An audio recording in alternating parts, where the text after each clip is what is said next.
On my kicker tonight, I invite you to a journey down the memory lane and into a section of my personal journalistic files. About 9 years ago, I interviewed Ugandan President Yoweri Museveni, and it just occurs to me tonight that so little has changed since that conversation. At the time of that interview, Dr. Kizza besigye, the opposition leader and presidential candidate, was having a rough time with the famously rough Ugandan security agencies. I began the interview with the president by showing him the ugly clips from the streets of his capital, Kampala.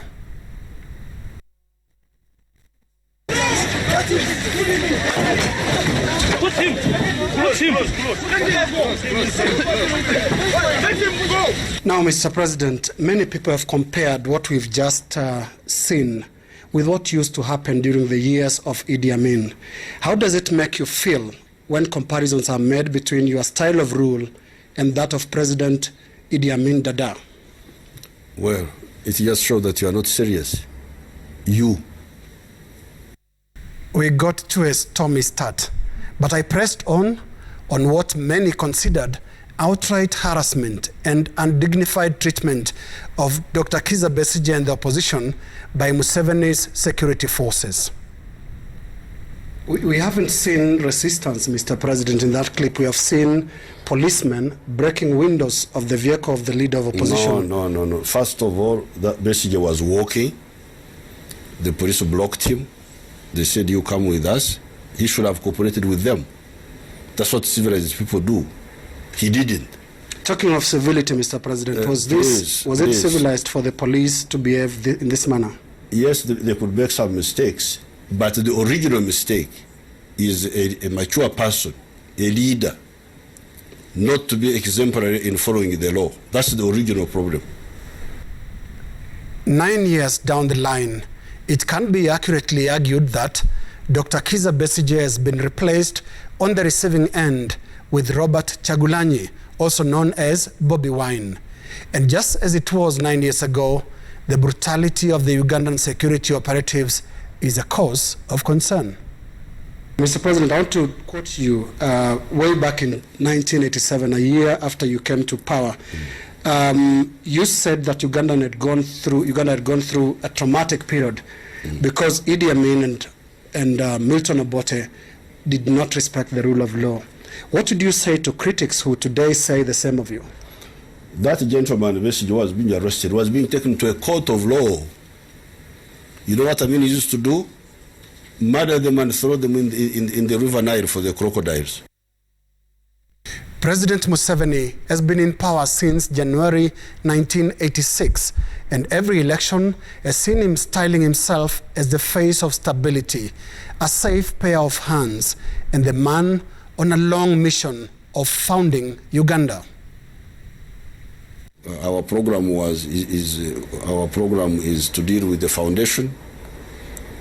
This hotel in which you are smartly dressed is because of the foundation. It's been 25 years, Mr. President. Has the foundation not been completed yet? Well, you didn't hear what the foundation was. You didn't hear. If you could only wait and you hear. The foundation is a number of items. Electricity is one of them. Would basic freedoms, Mr. President, be part of that foundation? Would freedom of speech, freedom of expression, freedom of assembly, democratic practice, and also expansion of the political space be part of that foundation you're talking about? Well, it so happened that those are the things I fought for. That's what I fought for. Museveni's grip on the Ugandan state and his clout on the politics remains very strong 35 years into his rule.